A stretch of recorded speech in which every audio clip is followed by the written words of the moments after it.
Hey yo, it's your boy the Agent Albert Jones here again with the usual suspects from the Cypher Unlimited crew. So we got, as usual, Alpha Dean or Dean, and we have Spigs or Anthony, and we're here with another installment of Before We Hit the Table. Now, Dean, what are we discussing today? Character creation in all its myriad forms. You know, what are we going to do? What are these characters going to do, and how are they going to fit into the world? So that's what we're talking about. I mean, we might as well just jump right in. Don't need a long introduction or some made up stuff. So first, the biggest thing is when you're building and creating a character, you know, the rest of the people at the table, you got to figure out connections. That's something that's pretty big in Cypher system. It's actually written as part of like descriptors, foci, um, basically all aspects of the character creation. They talk about building those connections. Anthony, what your, what do you think about all this?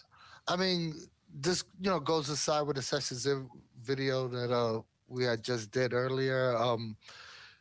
Connections between characters is it's a blessing in disguise because if you write proper backstories and you have sound connections, it makes the job a ton easier for the GM to incorporate all the characters into the narrative, and two, it allows you to understand better before the game the motivations of the other players and the characters they are playing.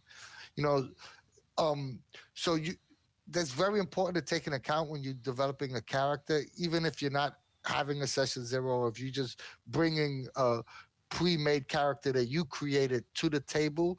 You should take into account at least how they're going to interact with the other players at the table.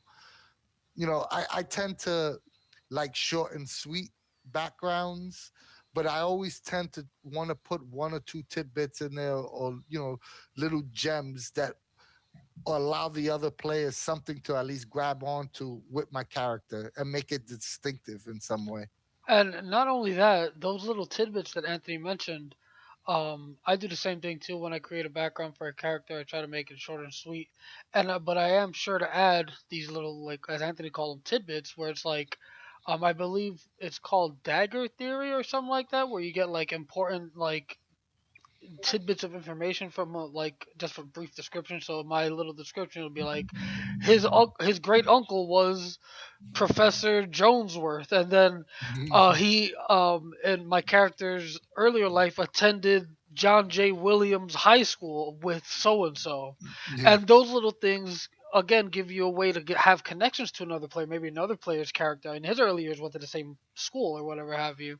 It also gives the GM something to play with in the story, so you're also adding to the narrative in a way because who knows, maybe you guys will run into the great uncle Jonesworth, or you might end up at that school. It Right. just helps the GM along, as well as the And players. and I like to add to that too. The other cool part about it, for me, what it is, it's like a simplified life path. Like Traveler used to do it. Um, there were a few other Mecton. All these games had these different kind of things where Twilight 2000 had a really interesting. The 2D10, the new Star Trek does it as well, I believe. Right. So they have those life path ideas, which are nice, but I think in a narrative game, it's a little bit cooler, only in the sense that it's nothing direct. It's options, and those options allow you to once again be a part of the, the building of the story, the building blocks. Um, Character creation is just fun, Yeah, if you ask me. You know, um, I think most gamers would agree with that. yeah, Creating characters is it's like awesome. really fun. And for me, it takes me back to the other aspect because you know, I really want to make a movie one day. That's my dream is to make a film and direct in the whole nine. And I think about when you watch movies and they got compelling characters. characters that you relate to, or you know something about the process, the creative process. So those things are like totally and abundantly interesting to me, and I think it just makes for a really cool game when you kind of lock people in, or not even lock them in, but just kind of put the hooks. I mean,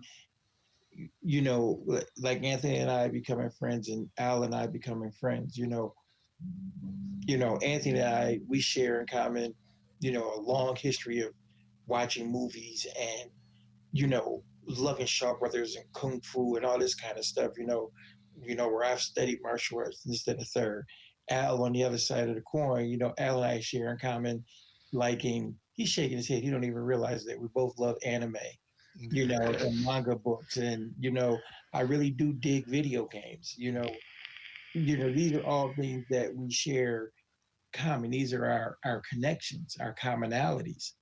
You know, and the three of us love RPGs, especially the Cypher system. So if we were making characters based on ourselves in a game, we could literally build those things right into the characters as our connections, you know, which would be great hooks for whatever the GM wanted to do. So a quick question would be, since we're discussing character creation, and it just sparked me to think of this, but when you build a character, do you do concept first, or do you do stats and abilities? Like, do you come up with I want to do a war using a cipher system as our base?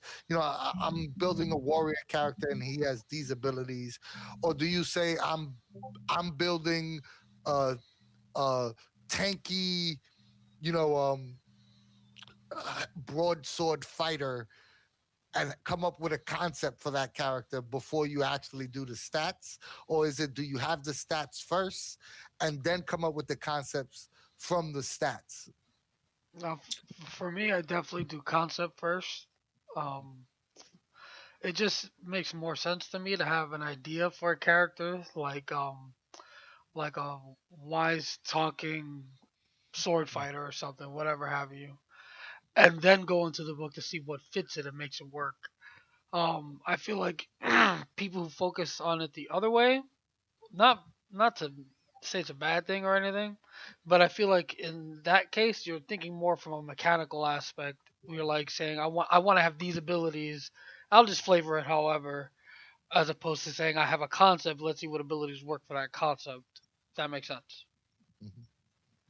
Yeah, and for me, I think I do the same. I do the same thing most of the time. It's the idea of who this guy is. You know, what's he all about?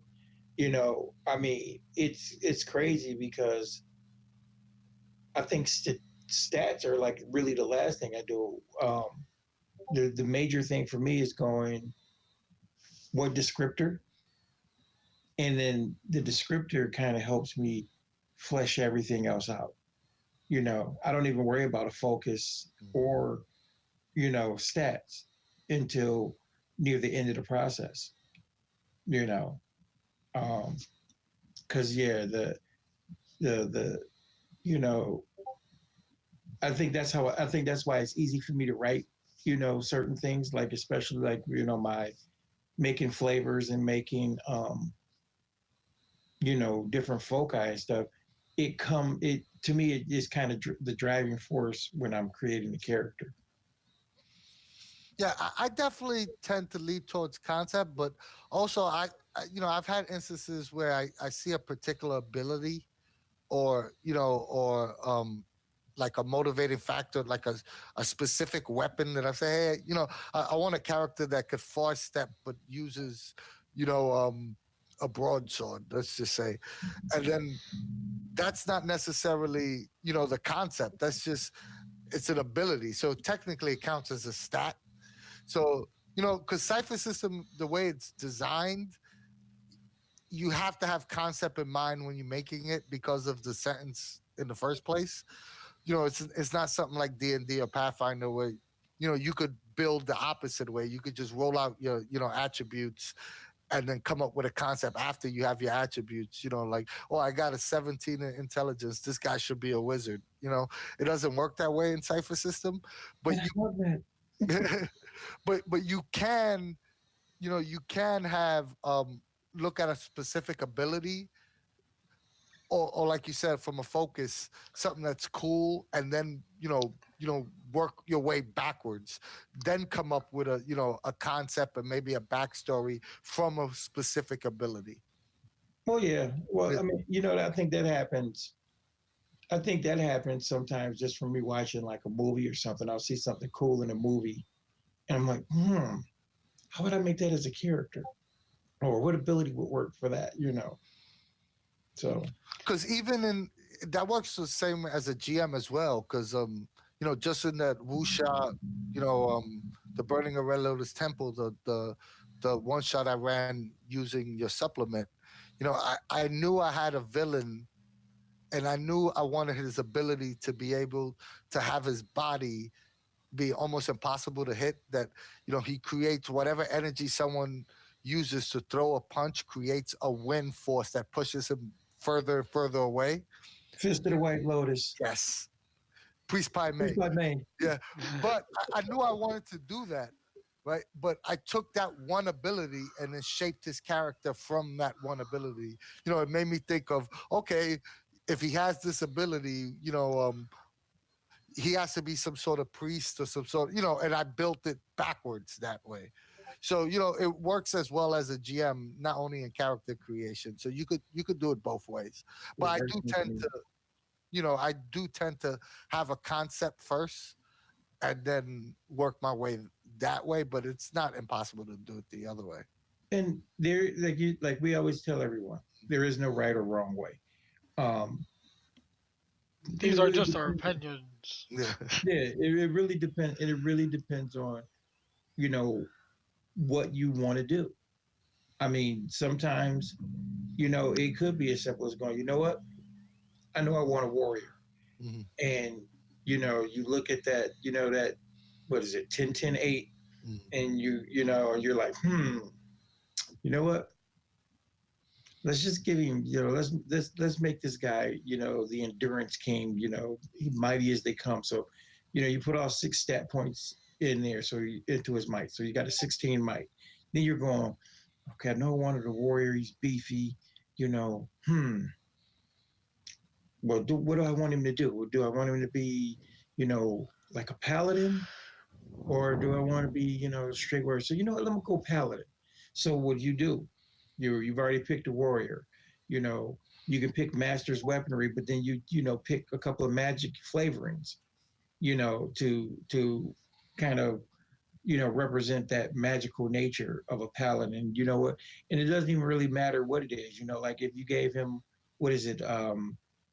Uh, the one I always forget the name of it, where you make the magical tendrils to hold a person in place. From Oh, I from the already know. magic flavor, Entangling force. entangling forces, right? So you know what you get use entangling forces, but you call it, it's the hand of God. You hold your enemy in place.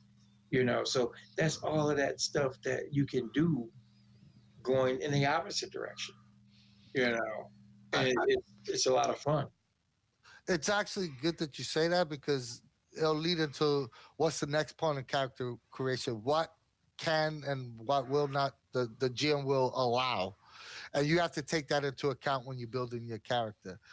Dean has this concept of entangling force, and his GM had gave him a pre-written list of all the abilities he would allow, all the foci he would allow, and entangling forces on the do not use list. Right. Exactly. So now he will have to find a ability that gives him the same idea and concept and could be reflavored similar without using that particular ability. I noticed some abilities that on the server people um have a strong disliking for. Enthrall. And Thrall being the biggest culprit. And I never personally had a problem with enthrall. I think most people use it incorrectly. That's why they have a problem with enthrall. They don't understand the actual rule. But even if they did it the wrong way, it's still not totally broken. That you could it doesn't have a workaround. Right. And I mean, and I think I think that's another thing in building characters. Why it's important to build characters with your DM, with your GM, and with your group in general, because you'll get clarifications. And sometimes, your player characters, your other players in the game, will give you, even as a GM, oh, wait a minute, you know what? That's a novel way to handle that. Go do that instead. And that's where that whole thing what Al was talking about um, in our previous video, when he was saying about like the world building and the rules, the house rules. These are all your rules. What's allowed, what isn't. What foci are allowed, which ones are not. What if any descriptors are going to be made taboo, or you know all of those things really brings everything together. I mean, GM Roulette's another perfect example of that because we all make characters that someone else plays, and you have a vision in your head when you make that character. And every time we've run GM Roulette, the person that takes whatever character I made, their vision is entirely different. Sometimes I like my version better, but most of the time their version is actually way cooler than what I came up with. So it's awesome to see. It's awesome to see someone's interpretation of what you made. And it also shows you that you could make the same character three times with all the same exact stats, but everyone's going to see it in a different light. Just You- yeah. I So mean, that go that ahead, that Al. that was just gonna say that's a perfect segue into our next topic of modifying existing material to fit your game. Whereas let's say you're gonna go join a game and they say you can make your own characters and you have this character that you really like, but it doesn't quite fit into the game or the genre that's being played, so you can adjust it to fit. Like let's say you have a focus on your character that is actually the GM today. I would prefer not to see that in my game. You go ahead and change your focus. Boom, you got a character. Or you he might say um he has some other restriction and you just kind of work around that and you'll be able to more quickly be able to join a game if you wanted to have your own character. I'll take. Oh, I, good. w- I was just going to say that um, this is something that I think Dean excels in. This is one of the things that I admire the most about him when it comes to modifications on the fly with characters. I've seen him, I've been in awe several times of certain games where, I'll come up with a concept and say, hey, I want to do this. And, it's a give and take, but it's more me taking what he's saying because it makes the most sense. You know what I mean? And he has a real good knack for taking someone's concept and idea and finding a way to make it work within the system with it's like obvious modifications that you I wouldn't have seen at first glance, but once he says it, it makes perfect sense, if that makes any sense. And that's something that D does really well when it comes to character modifications. And I'm learning how to utilize that.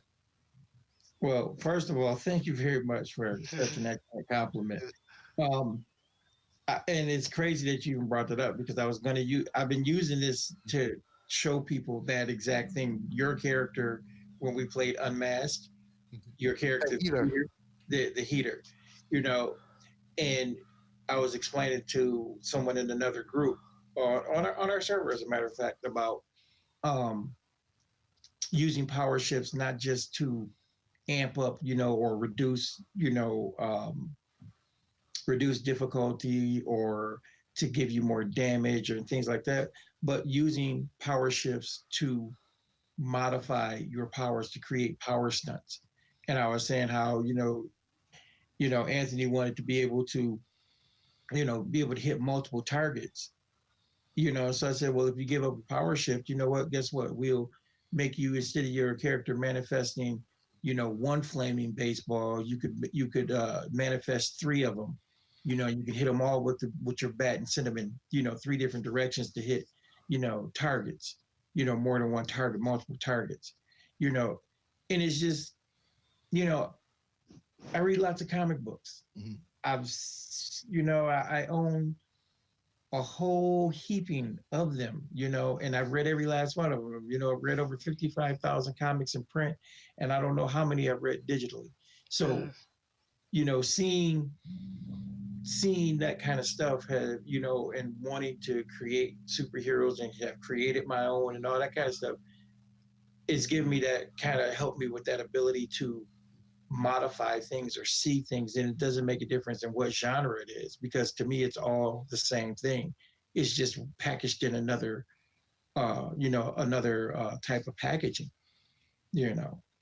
And the core base of Cypher system, the basic, the core design, there's multiple ways to modifying characters. You you have flavors, which, you could have an adept character that has warrior like tendencies by Right. taking combat flavors, right? You have artifacts and ciphers. Ciphers are another great way of modifying a character without changing its core base. you Right. know like you want to, you want to speak a character, but you want him to have one specific type of spell that he could do once or twice in a session.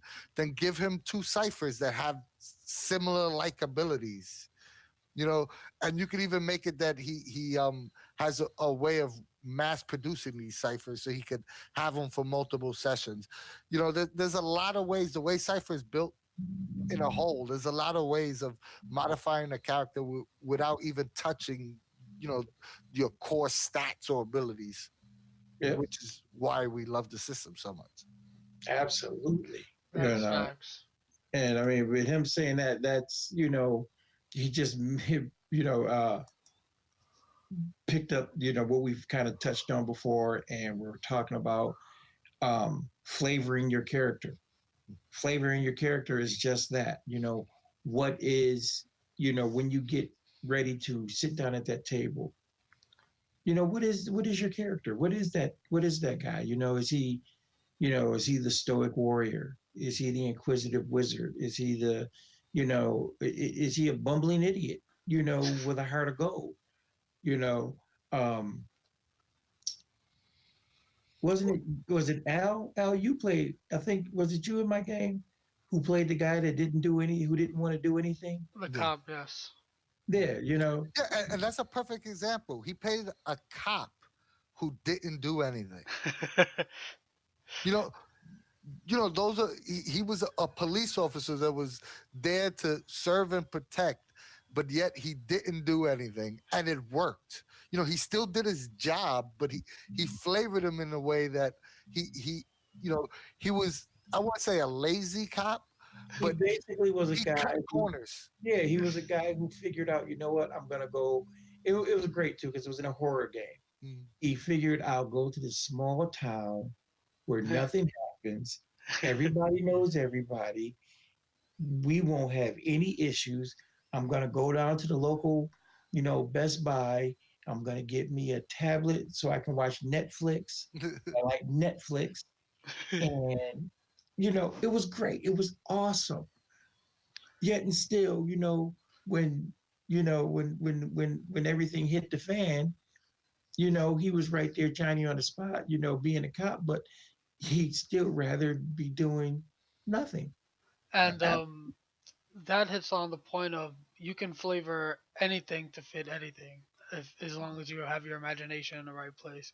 Because I knew I wanted to play a guy who didn't do anything, because that's just a character. I like those kind of characters. But I also knew that we were playing, a horror game, and that having a cop, someone who's trained with a firearm, might not necessarily be a bad thing. He might not be actively the best unit on the force, but again, I kind of fit him in such a way that he could help in the game that he's in, because a character who literally does nothing in a horror game, or horror genre, they usually don't last too long. So yeah, there's that little give and take. I mean, when I flavor a character, I try to look at like certain aspects of like their personality, and I'll say I'll say to myself, what makes this character stand out to others? What do others like about this person, and what do others dislike about this person? And if I can answer those three questions, then I'm usually on the right track of coming up with a good concept and personality wise. Now, flavoring abilities, that's something else. But, like I think you need both those, both the scale to be even. You want them to have some sort of personality that's distinctive to that character, because no one wants to play a character that's cookie cutter. I mean, some people might, but me personally, your guys know I never play the same character twice. I mean, I'll literally play, the young Republican that everyone hated, and then I'll turn around and play, the um like the concept of the heroic heroine who was, the tough gruff. I'll play anything, but I try to find one distinctive quality, good and bad, both sides of the spectrum, when I make a character, and it helps me when I get at the table that I know, okay, I have this negative quality, I have this positive quality, and I'm gonna try to, role play those two aspects of this character out, and it helps me with my character design, because it's very important to know a character's flaws when you're developing the character, because that also helps you when it's time to build your stats, Right. because you know what to give up. If l- And, I was gonna say, if you have the clumsy character, you could give up a little on speed to make up for intelligence or what have you. and for me, the flavoring, normally I kind of, a lot of times I'll have a concept, but I like to kind of sit back and see what the rest of the group is doing. And I kind of let that influence the character too. Because I want a guy that, like, kind of like Anthony said, I want a guy that has his positives and negatives. I want the guy to fit in exactly kind of like where he needs to be in his puzzle of what we do. Like, Anthony, he excels at when he runs his, I guess you can say, his adaptations of old genre stuff. And like when we played Cleanup in Sector 57, Mhm. which was this Star Wars parody. Basically, we all played mundane people on the Death Star the day it was attacked by the rebels. And the hilarity that ensued, was just unbelievable because everybody's character kind of just worked in what they were. Like, the concept I came up with was, based on Milton from Office Space, but he was the supply guy. He wasn't dumb by any means, but he was socially inept. So very intelligent, very capable individual. The way we wrote him up was that he was an R&D guy.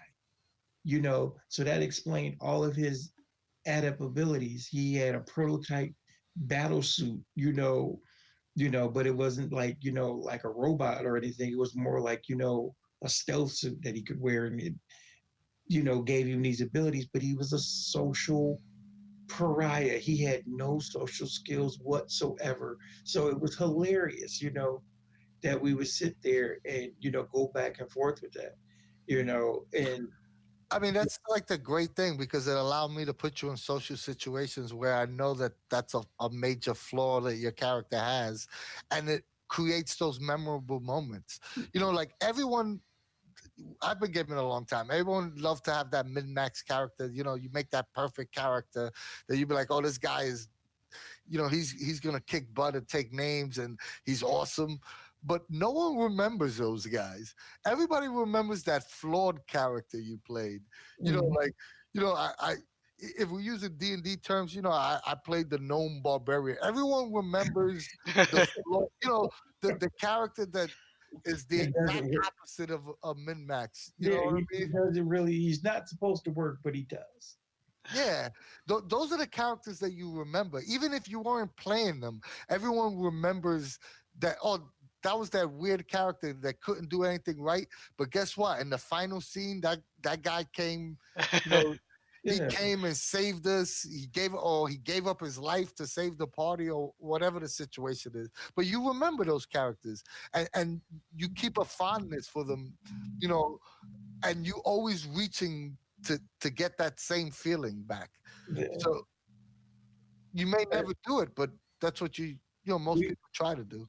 we played the old Western Star Wars game, Mm. and I never forget. I was running the game, and one of my buddies, like I said, that was what the late '80s, early '90s, Mm. and my one buddy, they were playing a smuggler, a Jedi, and it was during the Resistance era the whole time. But it was the funniest thing because they still talk about it to this day, and that's why I remember it so vividly because it was a little kid, and their rolls were so bad, and this was the day my dice were hot, you know, but it was the way the character was flavored. It was a little boy that terrorized them, but he was a kid, but he knew all the ins and outs of the city. So he had cubby holes to dive into, and they're trying to catch him. And, that was probably one of the best adventures we ever had. But that particular day, the chase scene and watching, the big tough smuggler get beat up by, a 13-year-old kid with rotten tomatoes and, you know, stupid booby traps, banana peels on the ground. It was great. But that is the beauty of flavoring your characters, and really gives that vivid picture to when you're having scenes in a game. And it is basically what causes these memorable moments is if you took that time to really imagine your character and like different ways to play them or like unique ways to play them, really, you know, brings out the opportunity for those memorable moments. So if someone has trouble flavoring characters and coming up with concepts, what kind of advice would you give to someone that say, "Hey, I'm not as imaginative as you guys. I can't come up with ideas on the fly, like your guys are suggesting." What what So what kind of advice would you give? an easy one there would just be take a personality that you like from a video game or a movie or a book or whatever media you consume.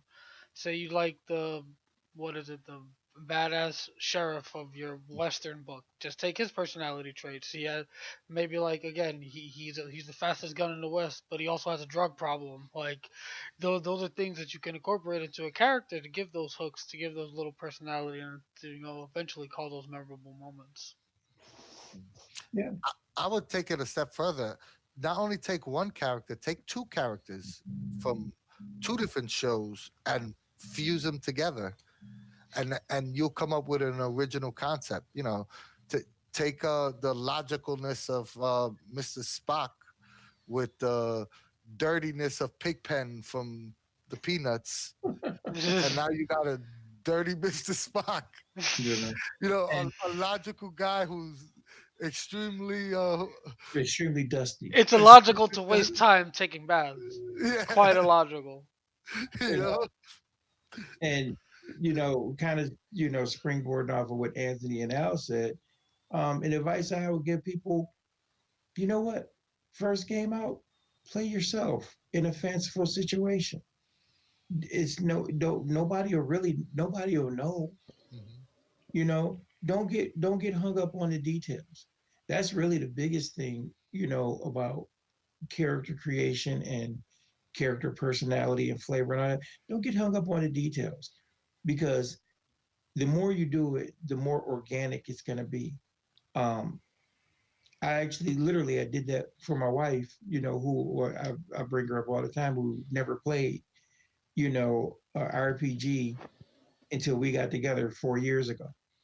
And the first thing I had her do, I didn't write it on a piece of paper. We didn't roll any dice. I just took her into a whole scenario, let her be herself. You know, you're you're Ilana, you're a nurse, you're an RN at the hospital because that's what she does for a profession. But what it basically happened was I had a portal, open up in the side of the hospital, and the planet was in, we were being invaded from another dimension. What are you going to do? So she had all of her nursing abilities, all of that, and made it a point that she got to use them, but to give her first taste of role playing, what it was all about. Be yourself in a fanciful or different situation, as And you touched on it earlier, Dean. Another bit of advice to give is let it happen organically during the game. All right, you might not be the person to be able to come up with the concept, have this high concept in character creation because you don't feel like your improv skills are up to snuff or whatnot. You could have allow the other players to help you develop your character for you. You hmm know, through the interactions with other players in the game, you could actually develop a personality and develop likes and dislikes in gameplay, and just keep, just all the scenarios that are happening just in the back of your mind. Keep, you know, you're taking a mental note of, hey, my character disliked when this happened, so I'm gonna add this to my character's personality as you go along. And the more you play, the more accustomed you're going to be of remembering these personality traits. So next time you build a character, you have more of a foundation to build on when you want to start, designing your own personality traits from scratch. And the only other thing I would add to what Anthony is saying, because he hit, I don't know if he realized what he hit, but don't limit yourself to just one genre of play either. The more genres of play you get into, the more you'll expand your horizons and the more options you have. You know, um, if you're just getting into the whole gaming thing, honestly, play one shots. Get you some one shots going on, because one shots are going to, you know, they're not, I won't even say the word test because that's the wrong word. What they're going to do is they're going to empower you. They're going to invigorate your imagination, because, you know, it's just awesome. Even as a GM, I know I love to run a campaign. That's why I'm running, a mini campaign with Unmasked. I love them. But I have to say, because of the way were, and I ended up online playing, and I've run so many one shots in the last couple of years, I'm a better GM for it. You know, I'm a brighter creative for it, because I have to think on the fly. I have to develop, different takes on, on sometimes the same concept, because prime example, would be running a Western, then running a Western in space, then running a horror Western, then running a weird Western. You know, all these, they're all the same thing, but they're not. So, you know, What do you say, guys? Do you think we touched up on flavoring our characters? Yeah. yeah, that Think sounds I good. think our viewers now be pretty well equipped in going into creating characters for the next upcoming games, and hopefully give them some nice personality traits to create those memorable moments which we all love so much. And yeah, Well, so I'm going to say it this time. all right, but thank you all for watching. Be sure to like, share, and subscribe. We really appreciate it if you do. And so, Dean, what are our closing words out here? From CU, we will see you later.